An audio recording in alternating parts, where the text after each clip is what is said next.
Saya di sini akan menjelaskan tentang biografi Baharudin Yusuf Habibie. Presiden ketiga Indonesia yaitu Baharudin Yusuf Habibie atau lebih populer dikenal dengan B.J. Habibie. Beliau juga berasal dari alma mater ITB, tepatnya dari lulusan Teknik Mesin. Lahir di Parepare, Sulawesi Selatan pada tanggal 25 Juni 1936. Sebelum menjadi presiden, beliau menjabat sebagai Wakil Presiden RI ke-7. Habibie kecil telah menunjukkan kecerdasan dan kecintaannya pada ilmu, pengetahuan, dan teknologi khususnya fisika.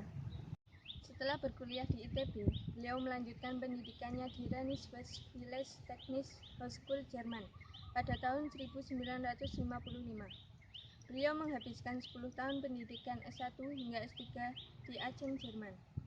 Pak Habibie kemudian melanjutkan program doktor setelah menikah dengan Ibu Hasri Ainun pada tahun 1962. Bapak Habibie harus bekerja selama di Jerman untuk membiayai kuliah dan rumah tangganya.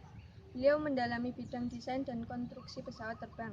Pada tahun 1965, Bapak Habibie memperoleh gelar Doktor Insinyur Doktor Teknik dengan indeks prestasi summa cum laude. Setelah lulus, Bapak Habibie bekerja di MBB Hamburg sebagai Kepala Peneliti dan Pengembangan pada Analisis Struktur Pesawat Terbang pada tahun 1965 sampai 1969. Kemudian menjabat sebagai Kepala Divisi Metode dan Teknologi pada Industri Pesawat Terbang Komersial dan Militer di MBB tahun 1969 sampai 1973. Tahun setelah itu, beliau dipercaya sebagai Vice President sekaligus Direktur Teknologi di MBB periode 1973 sampai 1978, serta menjadi penasihat senior bidang teknologi untuk Dewan Direksi MBB tahun 1978. Dengan begitu, beliau merupakan satu-satunya orang Asia yang berhasil menduduki jabatan nomor 2 di perusahaan pesawat terbang Jerman tersebut. Pada tahun 1968, beliau telah mengundang sejumlah insinyur untuk bekerja di industri pesawat terbang Jerman.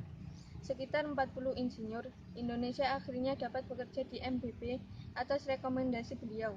Di usianya yang ke-38, Bapak Habibie pulang ke tanah air dan diangkat menjadi penasehat pemerintah langsung di bawah presiden di bidang teknologi pesawat terbang dan teknologi tinggi hingga tahun 1978. Pada era pemerintahannya sebagai presiden, beliau berhasil memberikan landasan kokoh bagi Indonesia. Beberapa undang-undang yang dilahirkan di eranya yaitu Undang-Undang Anti Monopoli atau Undang-Undang Persaingan Sehat, perubahan Undang-Undang Partai Politik, dan yang paling penting adalah Undang-Undang Otonomi Daerah. Beliau sering mengatakan bahwa kunci kesuksesan seorang ditentukan oleh sifat yang wajib dimiliki, yaitu rajin, kerja keras, dan hemat. Baharudin Yusuf Habibie meninggal dunia pada hari Rabu 11 September 2019.